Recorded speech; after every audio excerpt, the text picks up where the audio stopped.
不答应？没想到你的肉身还蕴藏着这般能量，都得给我死！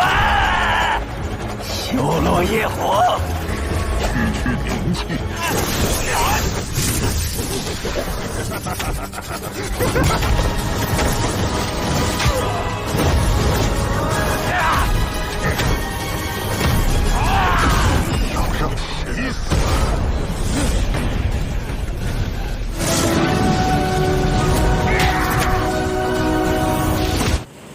Assalamualaikum warahmatullahi wabarakatuh. Halo guys, jumpa lagi kita di channel Alam Cerita Nubin. Hari ini kita akan melanjutkan alur cerita dari Dongo series yang berjudul Apoteosis. Kita akan melanjutkan alur ceritanya di episode kelima ini. Sebelum masuk alur ceritanya, mohon dengarkan dengan baik dan cermati alur ceritanya. Jika ada yang salah dari alur ceritanya, tolong dimaklumi dan saya mohon maaf. Oke guys, tanpa banyak bicara lagi, langsung saja kita masuk ke dalam ceritanya.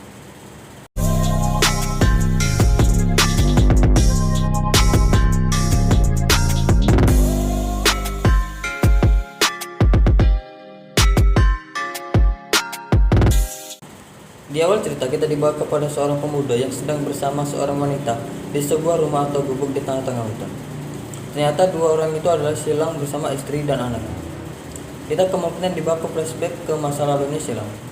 Dahulunya Silang ini adalah seorang pandai besi yang sangat ahli dalam pembuatan pedang.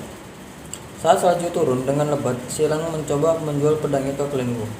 Jarak dari rumahnya ke Klan Wu cukup jauh.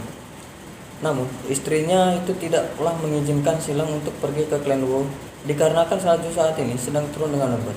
Tetapi Silang tidak mungkin tidak pergi dikarenakan beras di rumahnya sudah habis. Jadi, dia harus berangkat ke Klan Wu untuk menjual pedangnya kepada Tuan Patriark di Klan Wu. Akhirnya Silang pun berangkat ke Klan Wu. Singkat cerita, Silang pun sudah sampai di daerah Klan Wu. Namun, tiba-tiba di sini kita diperlihatkan Silang yang telah ditolak oleh para penjaga pintu itu. Di sini, ia nampak geram dan dendam oleh Patriark Klan Wu dan penjaga pintu gerbang itu. Setelah dari situ, di sini Silang pun harus pulang ke rumahnya tanpa membawa beras maupun bekal makanan yang seharusnya untuk makan malam hari ini juga bersama istri dan anaknya. Di saat ia berjalan menuju rumahnya, ia pun tiba-tiba terkejut melihat darah yang ada di luar rumahnya. Ia pun melihat ke arah rumahnya, namun di dalam rumah itu sudah ada iblis yang sedang berada di dalam rumahnya. Kemungkinan iblis itu sudah menghabisi istri dan anaknya. Ternyata iblis itu telah menyadari kalau di luar ada seseorang. Akhirnya iblis tersebut menyamperin Silang dan menyerang Silang. Namun di sini Silang mencoba menyerangnya juga, tapi ia tidak bisa menghajar iblis itu dengan pedangnya dikarenakan ia dulunya belum mempunyai kekuatan maupun menggunakan pedang. Ia hanya seorang pandai besi biasa saja. Akhirnya iblis itu menghajar Silang. Saat Silang ini mau mati, tiba-tiba iblis itu menyatukan tubuhnya dengan tubuh Silang. Ternyata Silang ini dulunya hanya seorang biasa layaknya seperti manusia normal, tapi pada akhirnya tubuhnya itu telah dirasuki oleh iblis yang menghabisi dirinya.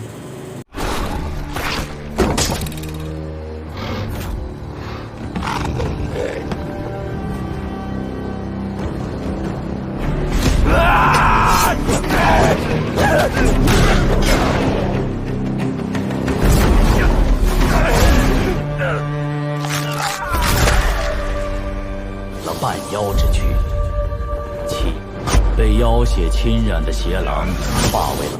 Setelah itu, di sini kita dibawa ke masa sekarang yang sedang berada di gua milik Silang. Ternyata si Lojeng masih membeku di atas tungku tersebut. Di sini kita dibawa ke lautan sadar milik Lojeng. Di situ ternyata ada seekor naga yang sedang melihat tubuh Lojeng seperti orang mati. Naga tersebut tidak mau tubuh si Lojeng mati dikarenakan kalau tubuhnya Lojeng mati, sudah dipastikan naga tersebut akan mati juga. Akhirnya naga itu memberikan kekuatannya kepada si Lojeng. Sekalian juga ia mengambil alih tubuhnya si Lojeng. Saat tubuhnya Lojeng diambil alih oleh naga itu, tiba-tiba tubuh si Lojeng itu bereaksi dan menghancurkan dari bekuan itu bersama dengan naga tersebut. Setelah Lojeng terbebas dari bekuan itu, ternyata di sini Silang cukup panik mengapa tubuhnya si Lojeng masih hidup lagi.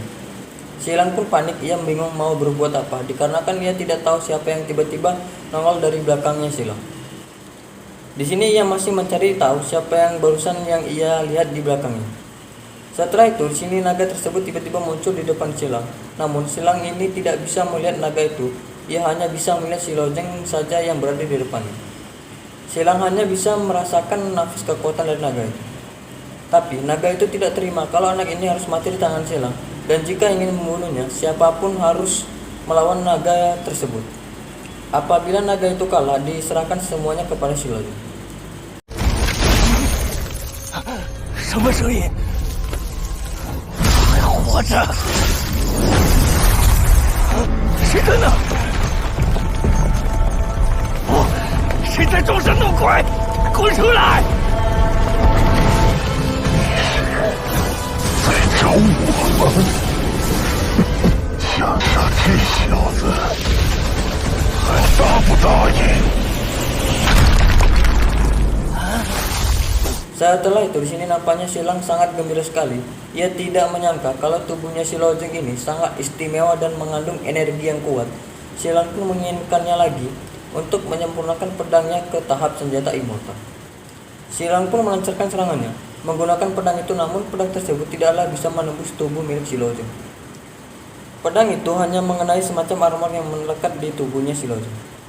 Di sini Silang tak menyerah sama sekali untuk mengambil Shilojong lagi, tapi percuma saja ia menyerang Shilojong, dikarenakan tubuhnya Shilojong itu tidak akan mempan terhadap pedang itu. Di sini Shilojong pun tidak sedikit pun menerima luka dari serangan Silang itu. Kemungkinan kekuatannya Shilojong ini sudah hampir setara dengan Shirobixuan. Kalaupun mereka bertarung, kemungkinan mereka berdua hampir seimbang, tapi kita belum tahu juga kekuatan asli dari Shirobixuan ini. 没想到你的肉身还隐藏着这般能量，害我谁都得给我死！剑传血！ 区区灵气， Kembali ke pertarungan lagi. Di sini Silang masih berusaha untuk menyerang Shilojong. Dengan seluruh kekuatan yang Silang miliki, belum tentu ia bisa menyimbangi kekuatan milik Shilojong ataupun memberinya luka. Dari awal mereka bertarung, Silang pun masih berusaha untuk menghabisi Shilojong. Tapi percuma saja ia menghabisi Shilojong dikarenakan kekuatan mereka tidaklah seimbang. Tapi Silang ini tak pernah putus asa untuk mendapatkan Shilojong lagi. Walaupun tubuhnya diserang habis-habisan oleh Shilojong, tapi ia tak akan putus asa untuk mendapatkannya. Dengan kekuatan yang Shilojong miliki, ia berhasil menyerang Silang. Ia menyerang Silang tanpa ada rasa kasihan sedikit pun. Kemungkinan ia berusaha untuk membalaskan dendam atas kematian ayahnya. Walaupun Silang sudah terkena serangan yang bertubi-tubi dari Shilojong, ia masih bisa bangkit lagi. Setelah itu, di sini Silang pun menyerang Shilojong lagi. Akhirnya kekuatan mereka berdua pun beradu. Setelah beradu kekuatan itu, Shilojong pun sedikit mengalah dan akhirnya Shilojong pun terkena tusukan pedang yang dilakukan oleh Silang. Walaupun pedang itu tertusuk di dada Shilojong, tapi ia tak merasakan kesakitan ataupun luka akibat tusukan itu. Ia malah tertawa dan membalikkan serangannya kepada Silang.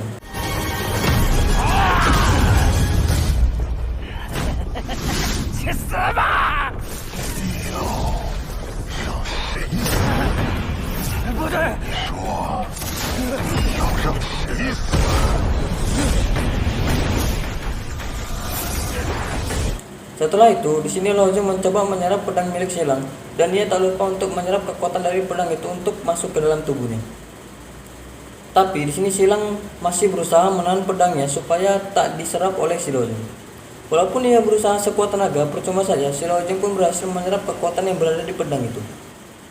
Setelah ia menyerap kekuatan itu ke dalam tubuhnya, kekuatan itu telah disempurnakan oleh naga Azura dan berhasil meningkatkan kekuatannya.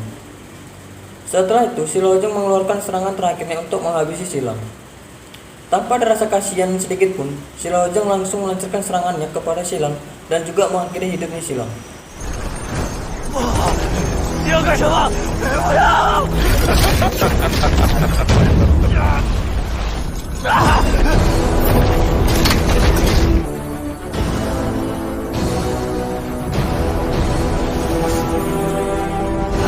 阿爷，不要伤害我的阿爷！阿